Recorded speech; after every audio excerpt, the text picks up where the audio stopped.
Mani Srimati Nirmala Sitharaman ji to reply the discussion.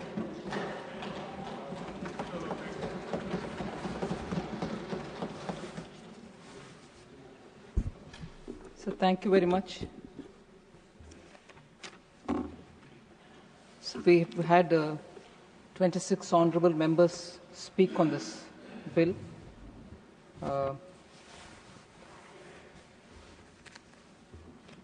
I will try to respond to the points that they have raised and also the clarifications that they've sought. But before that, just a few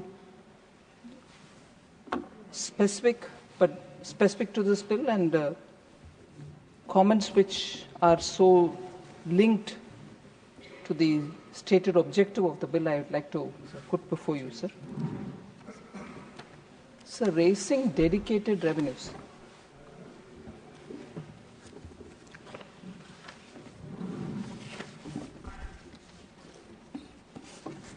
Sir, at the time of introduction of the bill, I had mentioned very clearly that this is a cess and it aims to, the cess collected aims to serve the cause of national security and also health security. And that it shall not be on any essential commodities, but it is going to be only on demerit goods.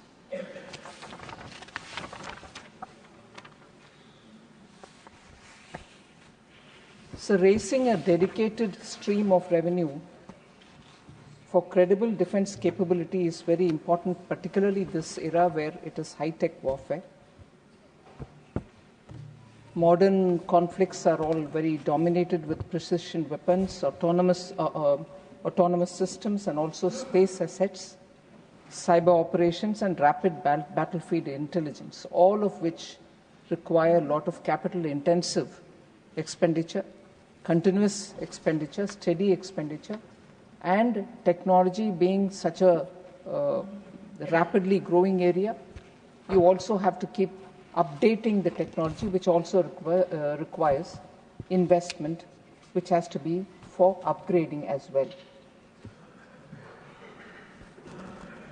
I'm sure all the members will agree with me that in the age of technology, one needs to be constantly on the top of what is the latest. We cannot compromise on this front. And talking about Mission Sudarshan Chakra, Honorable Prime Minister spoke from the Red Forts. He spoke from the Red Fort. Mission Sudarshan Chakra means building a wall of security around the country's key locations, industrial and public sectors, that the enemy cannot penetrate.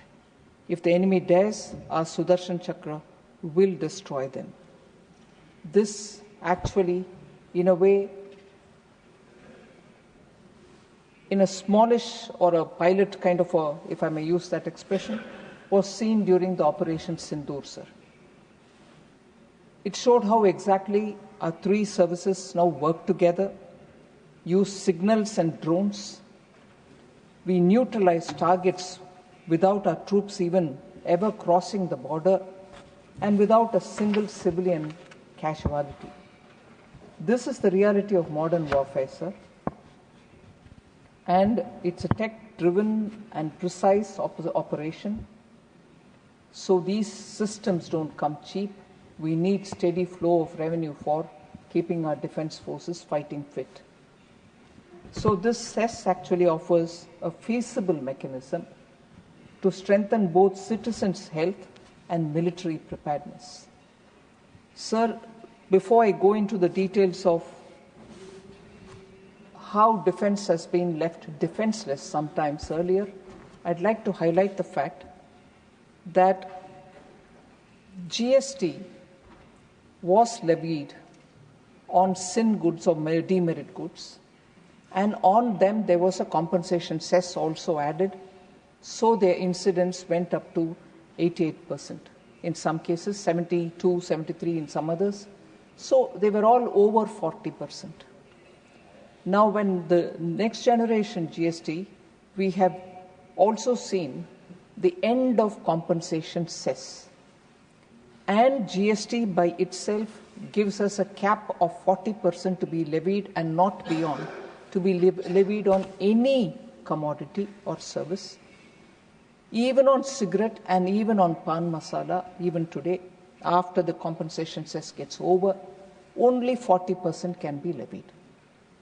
Now, therefore, such demerit goods, which with the compensation cess were beyond 40%, some reaching, as I said, 53%, 72%, and 88%, now have a fiscal room for the government to keep the incidence of the tax at par, or if anything, a bit more, not come down, so that cigarettes or pan masala don't become cheaper for people and harming their health, one. And secondly, certainly using tax, we hope it will deter people from using these demerit goods. So the reason why excise duty came, being levied on cigarette and all those items which are listed in the excise schedule, we imposed excise duty, and also because excise was offered by the Government of India when GST was implemented, and when, for the sake of the compensation cess. And when the compensation cess's tenure ended by the 5th year, we had to extend it till as long as we could collect the cess to repay the debt. And therefore it had, after 5 years also, lasted legally till 2026 March, but now we see that even by December that will come to an end. Now, once the compensation cess comes to an end, we need to have that fiscal room filled in with something. And whilst the cigarette and tobacco related items went off to excise, pan masala is not excisable. It would have fallen between the two stools of 40% GST and nowhere else to be levied on. Therefore, this comes as a cess. And now, as we bring the cess, we are not saying, true to the character of what constitutionally is allowed for the Government of India to collect a cess and use it for various different schemes. Here, we have very clearly said we'll collect the cess, but we'll also give a portion to the states. And because it's being collected on pan masala, health aspects will be serviced by the money which will be going to the state. And we upfront recognize that public health is a state subject under the constitutional scheme of things. We recognize that publicly. I was surprised that quite a few honourable members spoke as though, we didn't know that and therefore it has to be, sent to a select committee or a standing committee. We are aware of it. We have admitted that public health is a state subject, defence is a central subject, and why these two have to be combined, it's because pan masala would not have been in GST alone and also come in under excise. It is not excisable. So can I leave it without a tax over and above the 40% which GST would levy? No, I have to levy something because it cannot be left at 40% to make it cheaper than what it was or what it continues to be till today. These are explained. And therefore, when I say public health is with the states and this will go through schemes to the states, it means that the cess is being shared. It is definitely being shared. And when I come to responding to some honourable members, I'll take it further to explain how that will be shared. Sir, but the fact remains that defence, as I said, because of the technology level of warfare that we are seeing today, we need steady funds, and this is one of the things which we kept in our mind while a demerit good can also fund. There are instances earlier said, I can go into the details of how in Parliament, in both the houses of Parliament, earlier defence ministers have said we don't have enough money to buy equipments. In fact, Kargil war, soldiers were left without boots, the snow boots which are so required there. I can go into the details of the items which were not ready. We were not even having enough ammunition to fight a 30-day or 17-day intense warfare. So there are instances earlier. In fact, if I can highlight the ways in which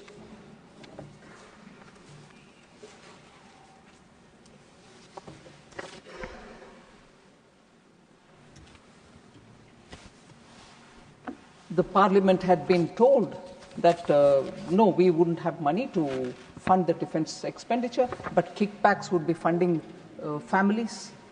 So defense was no priority of the earlier regime, if I can say. And of course, that is 10 years, 11 years ago. But since Prime Minister Modi has come, we have absolutely kept defense as a top priority, made sure that ammunitions are available in time. I remember ordering bulletproof vests for our soldiers. And I distinctly remember making sure all the ammunitions are ammunitions by the very nature, like medicines, sir, they have an expiry time. If they are taken out because they've passed their life, they would be destroyed in a particular fashion and new ones will have to come. It's not as if you bought the ammunition, it can be living there forever. Ammunitions have a lifespan, after which it has to be replenished. There were times when ammunitions were left which were outdated and new ones didn't come in, so the army was left with nothing in their hand as workable ammunition. Thorough indifference prevailed in treating defense requirements, whereas I'm happy to say today, not only that we are keeping them fighting fit, but also ensuring that India itself produces majority of these things, and we are able to stop import and get them produced in India. Over and above that, we export defense manufactured in India defense equipment that today, I think the latest numbers are not in my hand, more than 25,000 crores have already been earned by our exports. So defense and its priorities have been kept in mind, and I can give you n number of top leadership of the defense which said how they have been left ill-equipped, whether it is the 1962 war or the book of the guilty men of 1962, Dr. D.R. Mankekar has said how, without providing the army with the budget or the equipment to defend those positions in the higher reaches. There are several eminent people who have written about how money was the cause for, shortage of money was the cause for lack of equipment. Former Army Chief General Sundarji in 1990 warned that some voices were calling for scaling down or cancelling these high-tech projects due to money crunch, a move he called downright dangerous. That was felt by General Sundarji even then. And also the aging, unreliable weapons and equipments, eroding combat power of our armed forces. So this has been well recorded, sir. I do not want to go into the details, but most often we are also quoted saying, oh, you're quoting only those who you suit. The CAG report, about which always there is a remark here, 2015 CAG report, sir, pertaining to 2013 period, found that the Army's ammunition reserves are at a crisis level, the point that I made a minute ago, against the official requirement of stocking 40 days of war reserves. 125 or 170 ammunition types fell below even 20 days supply. Shockingly, half of the ammunition, all the ammunition types, had stocks for less than 10 days of intensive fighting as of March 2013. So 2013, that was the situation. And after Prime Minister Modi comes, everything really comes to the fore, and we had to keep attending to each one of them. Where does this kind of money come from? We need a steady flow of money to support defense and its preparedness.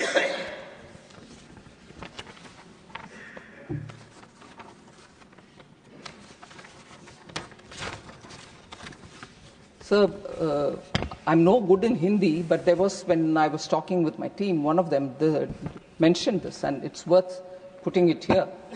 Congress ki niti, aman ki asha, और पतन की आशा ज्यादा है, meaning अमन की आशा is what they used to say.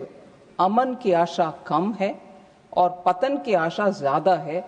That was the approach with which Congress went, so long as the kitty of the group of diners was filled, the defense coffers was not a priority at all. What? I'm making the statement. Sir, oh yes, Jairam Ramesh, now that you got up to say that, I will say, Defense Minister of India, with your permission I'll name, Shri A.K. Antony, said in this house, in the Parliament, I can't buy these equipments because I don't have the money. It is quoted, it's available, it's here. Defense Minister said that. Authentication, easily. Defense Minister of this country in the Parliament said it. Is it a secret? Is it a secret? Or am I bringing a strange thing? It is a Parliament recorded document of Sri A.K. Antony saying that. That is the authentication, you need it. Oh yes, I will. What was Bofors? What was Bofors?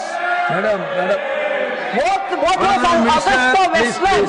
Please, Honorable Minister, please. Sir, address to the subject. Please. What was Bofors? What was Augusta Westland? I can give you more. That Jeep case, Commonwealth. You can take more. Dinas. Sir, authentication. We want to again open that Pandora's box to record it all on the Parliament, saying this is it, this is it, this is it. We'll authenticate every one of this. Yes. Authentication doesn't frighten me. I don't speak without facts. Sir.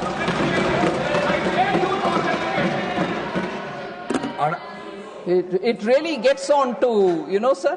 Please. Oh, give me the facts, give me authentication. It's all over the place. It must have reached the Mars, the Pluto, whichever planet. Fera hua hai, har jagah. Sir, responses, sir. I'll come to responding to honorable members, sir. Sir, honorable member Shakti Singh Gohil, starting the debate, said, राज्यों को beak देती है और अधिकार नहीं. This is outrageous a remark, sir. Sir, this is from an honorable member during whose period Parliament or the Cabinet was not the authority to distribute what to give, which state, how much. And not even a statutory body, Planning Commission. Chief ministers were made to go to the Planning Commission and haath jodkar baithna pada ki hame ye do, hame wo do. And that is why, having been a chief minister of the state, Prime Minister Modi thought, no, chief ministers cannot come, stand before a body which is not even a constitutional body, and ask them money. That whole thing was changed, and what the Planning Commission should be as a think tank is what Niti Aayog is today. People don't go begging to Niti Aayog, please give me this money. That whole approach of beek mangna is then. Abhi beek mangna nahi hota.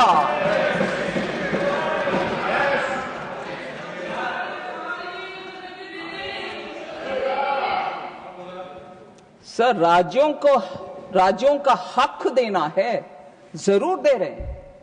मैं याद दिलाऊंगी किसको भी याद दिलाऊंगी sir, क्योंकि John Brittas also, he came and excused himself saying local body election, I'm going away. I can understand, but I will respond also. Finance Commission, 14th Finance Commission, which actually increased the revenue share, taxable, devolvable revenue share, which has to go to the states, from 32 to 42. Prime Minister Modi readily agreed. Finance Commissioner said we should. Later it became 41 because of Jammu Kashmir becoming a union territory. Till today we are honoring that. But what was also said by the 14th Finance Commission, I'm sure Honorable Member Sumati also mentioned about it. 14th Finance Commission also said something more.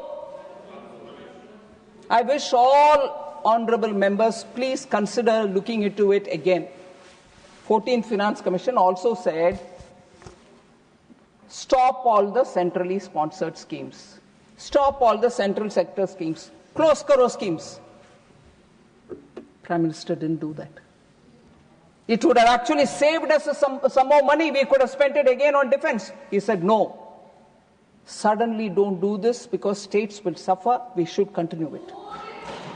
14th Finance Commission se 5 saal, 19 tak. 14th Finance Commission se 19 tak 5 saal, 19 se 24 tak 5 saal, और आज तक वो चल रही है. We have not, just because our share has come down and state shares have gone by 10 percentage points, we have not gone by that advice given by the, we could have 14th Finance Commission said it, we didn't do it that year, those 5 years, we could have done it even in the from 19, we didn't. Because the next Finance Commission which came did not say resume it or did not say anything on it, which means it stood by what the 14th Finance Commission said, stop all the schemes. So 2 Finance Commissions have remained on the same line that these schemes should be stopped. Did Modi ji stop it? No. State के लिए आज भी जा रहा पैसा scheme के द्वारा. और ऊपर से जो फाइनेंस कमीशन ने हंसने के लिए कुछ नहीं है जी इधर. फाइनेंस कमीशन ने नहीं बताया कि स्टेट्स के लिए कैपिटल के लिए आप पैसा दो, 50 साल के लिए दो, इंटरेस्ट फी दो. प्रधानमंत्री मोदी जी ने किया वो सास्की स्कीम जिससे आज स्टेट्स के लिए इतने सारे प्रोजेक्ट्स चल रही है. Capital assets are getting built. Interest free 50 years के लिए from 2020 till today. I hope I have the numbers. More than 4.9 lakh crores have been given to the states. 50 साल के बाद आप वापस दोगे नहीं दोगे वो अलग बात है. It might be treated as grant, वो अलग बात है. But दिए कि नहीं, फाइनेंस कमीशन ने बताया क्या? नहीं, फिर भी हम दे रहे हैं. So bar bar I was astonished that John Brittas said that state and center trust deficit. I am shocked because, let me take, I'm sure there are other members from Kerala who will listen to this. Trust agar deficit hai, they wanted to go to the Supreme Court and take an opinion. Very welcome. Any state has right to go. And we also were summoned and we went and gave the facts, laid it before the Honorable Supreme Court. Article 2793. No, have you got the right to decide on how much we should borrow? No, all of us have an FRBM. So, sir, trust and lack of trust are all issues now when, I'll give you a number. Cesses were collected even before, under the UPAB. I'll read it all out, what were the cesses collected between 2014, between 2004 to 14. How much was collected, how much was shared. I'll give you the number. And similarly, I'll give you the number between 14 and now. And cesses are collected for a purpose. And it has to be, the money has to be spent for that particular purpose stated. More than the collections, more cess money has gone from the center. I'll give you exact numbers also. But still, no, there is a deficit. Went to the Supreme Court, and the Supreme Court, at least one part of the case, immediately said, please go amicably settle, talk to each other and sort it out. Trust, I don't have any deficit, sir. But बार-बार आरोप लगाना, उसको repeat करना बिना data, बेबुनियाद आरोप लगाना.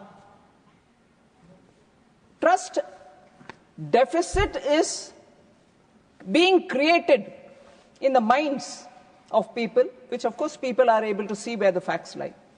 So I want to highlight the facts, sir, that Honorable Member Shakti Singh Goel,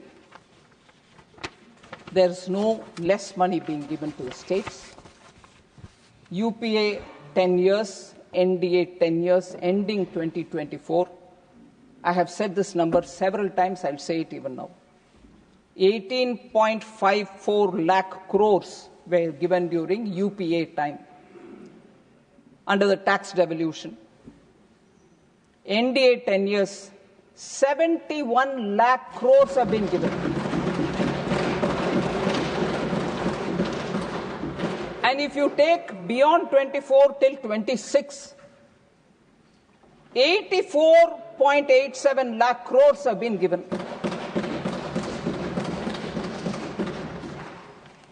Yes, on the SASCI, 4.24 lakh crores, exact number, have gone to the states. No Finance Commission told us about it.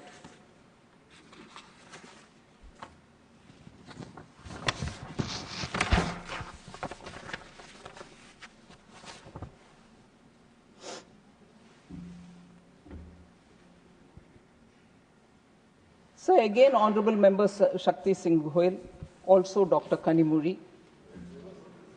Sulata Devji, John Brittas, who's not been present now. Strengthening India's national security and supporting public health. I've already said that.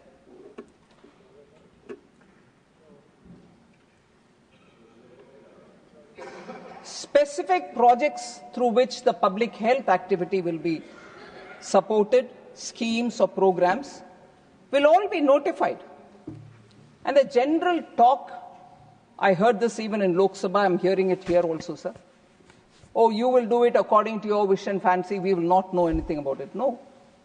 A law gets passed here, notification under that law is notified to the Parliament. If the Parliament is in session, you get to hear about it. If it is not in session, it's placed on the table of the House, and for 30 days it lies there. Any officer will be able to help you to know what has been tabled. You will get to know the notification. You can see it and object or accept.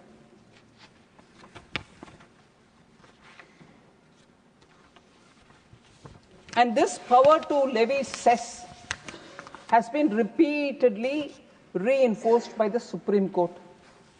In 2019, in a particular case, Mohit Minerals, Supreme Court reinforces Article 270 together with Entry 97 gives Parliament the authority to impose a cess for a specified purpose.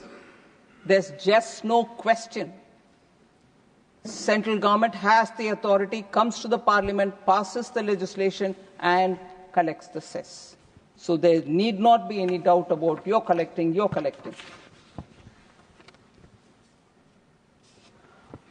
And the third important doubt which has been suggested or, raised. Oh, this is being collected, it will go to the CFI.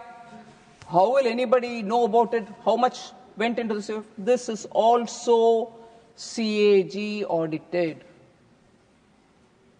Nothing gets collected and goes into the goes into the CFI, which is not audited by the CAG.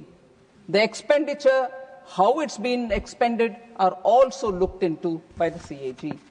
So this doubt about, cess means the centre can do anything with it, cannot. It will go to the CFI. But after that, the CAG will look into it. So the question was raised about, all right, it's a cess, but you're not levying it on consumption, you're levying it not on the production, you're levying it on capacity. I just want to broadly explain it, sir. Consumption is taxed under the GST. I cannot tax again on consumption here. On production, if it were to be an excisable thing, I can levy on production also. But on capacity, I can levy production based here also. But I'm asking, it is an evasion-prone area.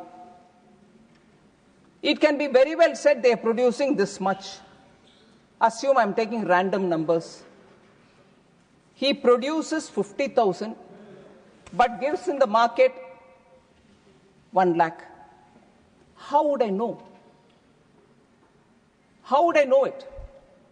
Unless I see that the unit from which he is producing has the capacity to produce a certain number. Suppose the capacity which exists is 1 lakh, and he claims that he is selling only 50. But from the market intelligence, I am able to see more is coming into the market. How do I at all tax that?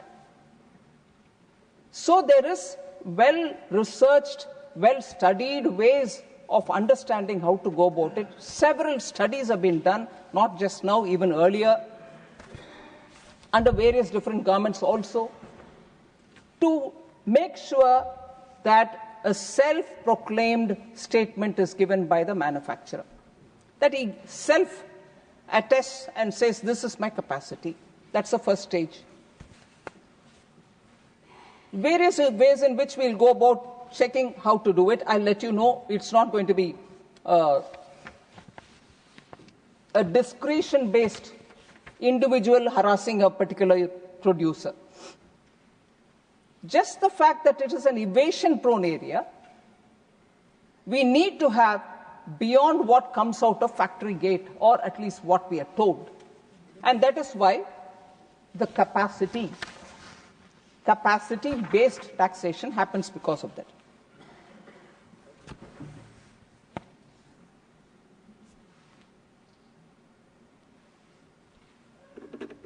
Honorable Member Saket Gokhale. He's not here? It's okay. Oh, power to double the tax.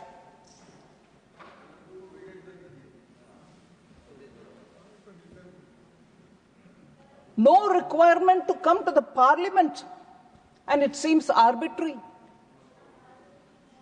Completely wrong. Power to tax or double the tax rate happens only in an emergency situation. Accordingly, the provision has been incorporated in the Act itself for prior sanction of the Parliament. So where is it discretionary, sir? Similar powers exist in other tax laws also, and it is nothing unique to this particular pan masala wala tax.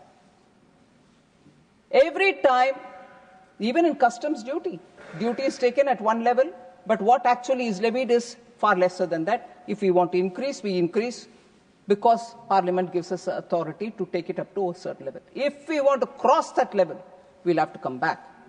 But even within that level, if we want to change, we'll have to notify. These are well laid out procedures for Parliament scrutiny. This law also goes through that stage. There's nothing which is discretionary or arbitrary or bypassing the Parliament. It's obvious from the law, from the bill which is before us, and I'm sure it's also visibly stated.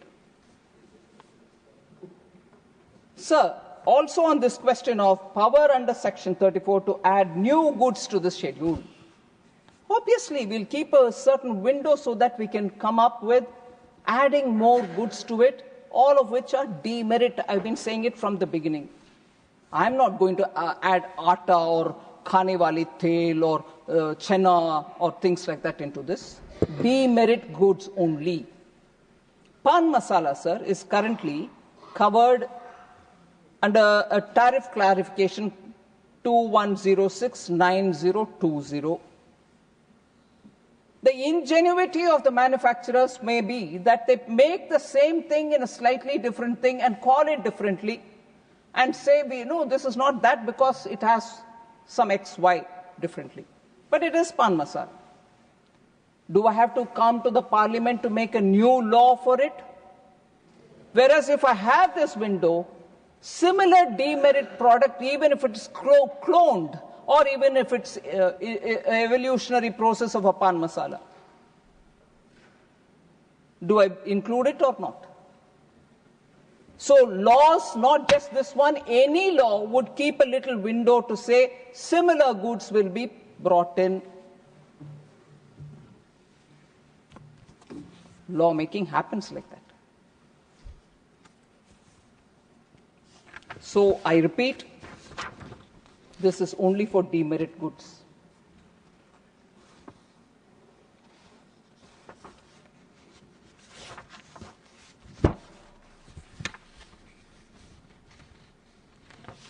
So, sweeping discretionary powers like inspection and abatement to be done by officers have been provided in this. This will increase Inspector Raj. 3 members have said it. As I said, it's an evasion-prone area, but the way in which we have envisaged the implementation is to say, first of all, they make a self-declaration. Then, even then, along with it, immediately after that, a certain scrutiny happens if the manufacturing process is what the self-declaration says or not. And then it is verified. After that, a technology-supported continuous monitoring oversight is put in place. It's more risk-based enforcement checks. There is no visits which will be valid. People will not go and, except, of course, if the manufacturer says, look, for the next 15 days, I'm going to be shut. And given the fact that he says it, we go seal the machine so that in the meanwhile he doesn't produce anything. From this date to that date, the machine will be sealed. That is if he wants to do some maintenance or whatever. So that is a event-based officer going and visiting. Otherwise, it's all technology-driven. Also, the concern that, all right, now all this will happen, is there a legal recourse for him to redress grievance?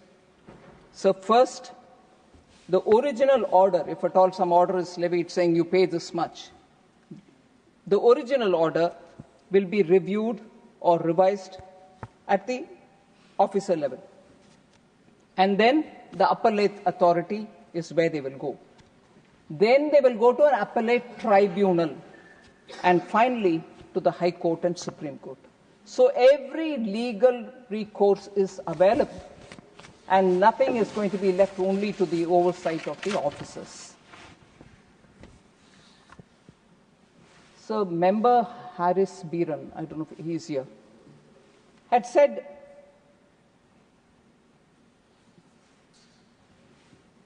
factories which operate at smaller capacities or small units, will they have to pay the same level of cess as a factory operating at 100% level? I want to just reply, sir. We've done detailed studies of how much manufacturing process happens at what level, capacity installed, what is the capacity utilized. And based on studies only, we have to come up with the rates. And first of all, there are also non-machine, matlab manual makers of these products. Small units which produce it manually. The rates they are being charged is completely different. Here, in the specific point that Honorable Member Biran has raised, if a factory has 10 machines, sir, and only one is operational, he will be paying only for that one machine, not on his entire setup which is got at 10. That's, of course, based on his self-declaration.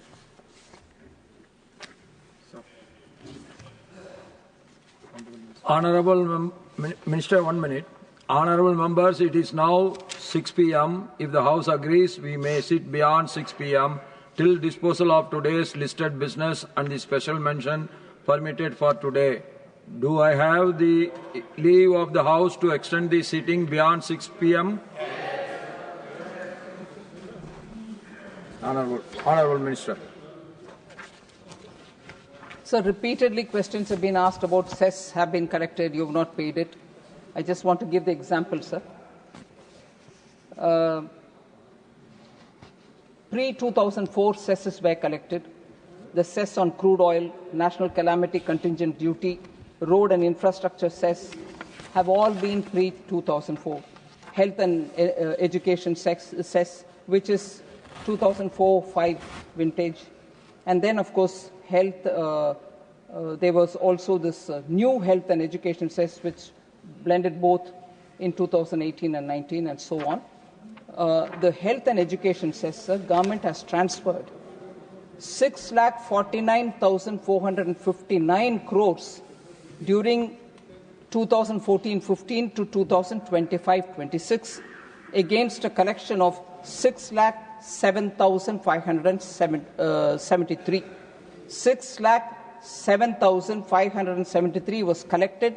6,49,459 have been disbursed, much more than what was collected, sir.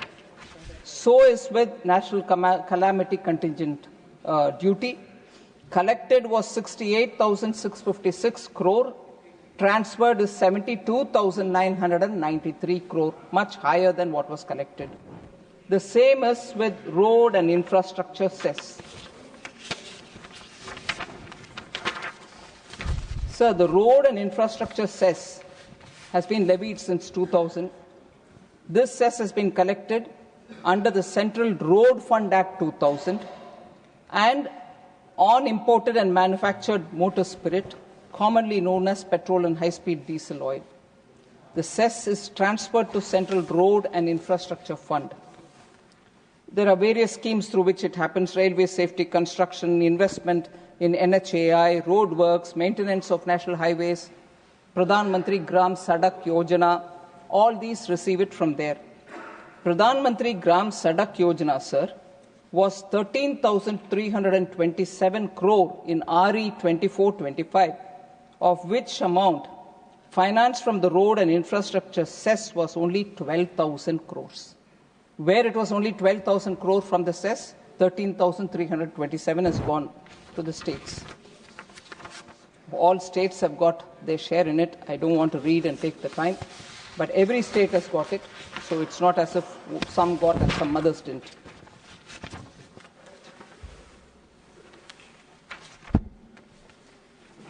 Similarly, on the compensation cess, which was collected for compensating the states having come into the GST, 9,45,237 crores were collected. 9,33,920 has been shared with the states.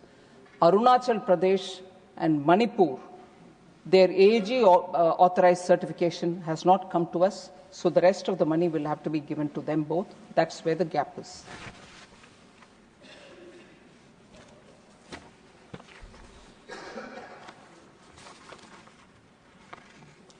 So one last word on the cesses, sir.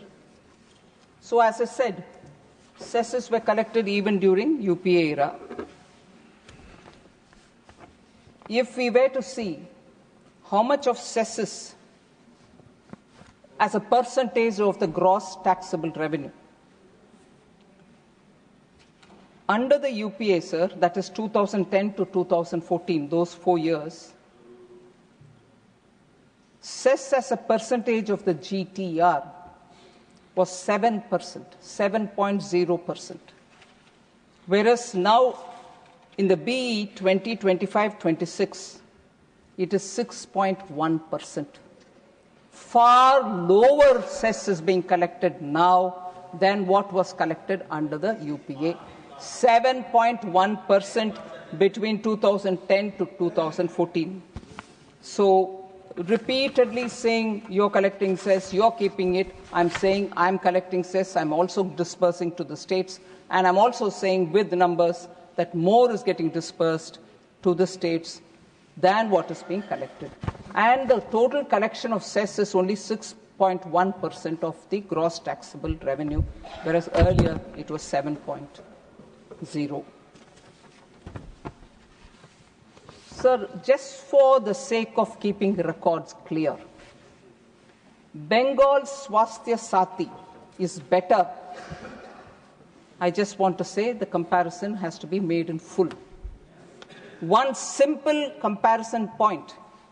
Ayushman Bharat, the Honorable Health Minister is seated here. He'll correct me if I'm wrong. Ayushman Bharat offers national portability, allowing migrant workers of Bengal to access free treatment in any of the 32,000 plus networked hospitals across India. Sir, and therefore, by choosing not to be in Ayushman Bharat, we have denied workers from Bengal who are all around the country. And I remember a couple of months ago or 1 month ago, at least honorable members will correct me, those from Bengal, Sati doesn't help and your Swasthya Sati doesn't help. So Bengal workers ke baare mein... Now let the Honourable Minister reply, please. This is the problem. This is the problem. They'll raise an issue. When an answer is given, they'll shout us down. Leader of the House. Sir. This is... Sir, this is no way... Leader of the House. This is no way of debate. When Saket Gokhale was speaking, I as a health minister was sitting here, keeping quiet, giving you the permission, giving you the opportunity. I asked them not to keep quiet. Now they want to make it a fish market, please let the debate go in the right way. And please, the minister should be given the opportunity. Aap baithiye, please. Aap baithiye, please. Aap baithiye, please. I did not, sir, I did not intervene in between the debate. He kept on speaking about Ayushman Bharat. No. Ayushman Bharat. Nothing will go on record except Leader of the House. Sir, only I need your protection. I need your protection. And I want, when the finance minister is replying the debate, she should be allowed, and the people from the members from the TMC should sit down and see to it that the debate goes in a very positive manner. Honourable Minister, please wait here. You listen to her answer. Sir. Please listen to her answer. Please wait here. Sir, therefore, comparing Ayushman Bharat with Swasthya Sati, I just want to highlight this critical difference, sir. And also, of course, the fact remains that when centre is willing to give you money, you top it up if you want. Many states are doing that. Huh? Sir, why should I be interrupted? Because they don't want to hear the facts. No. You please, my dear, don't interfere in every word. Please. They don't want to hear the facts, sir. They want to throw everything in their terms and walk out of the house. And yesterday when I was replying, they came in barging and then screaming. No way. We will answer every debate, and if you have a problem, you may raise the question. Sir, actually an estimated 785 crores would have been reaching Bengal. They didn't want it. After all, if that money was put in for the health, their money, their own money could have been spent for anything else. No, we want to stand on Zid. And why? To affect the poor people of Bengal. Garib Bengal mein rehne wale logon ko. No. Running commentary, please. Let the minister give her answer. Please, no running commentary. Please, my dear.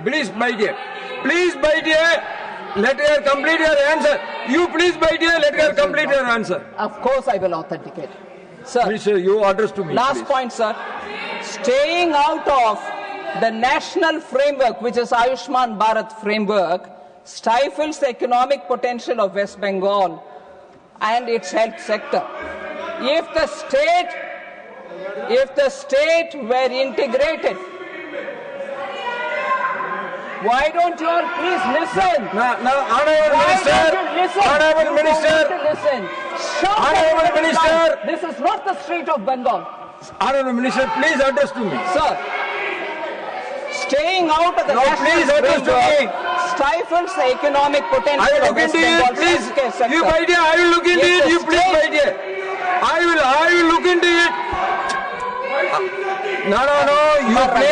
You please, my dear. If anything is objectionable, we will look into it. Please, my dear. You shout here. That's not an insult to this Parliament.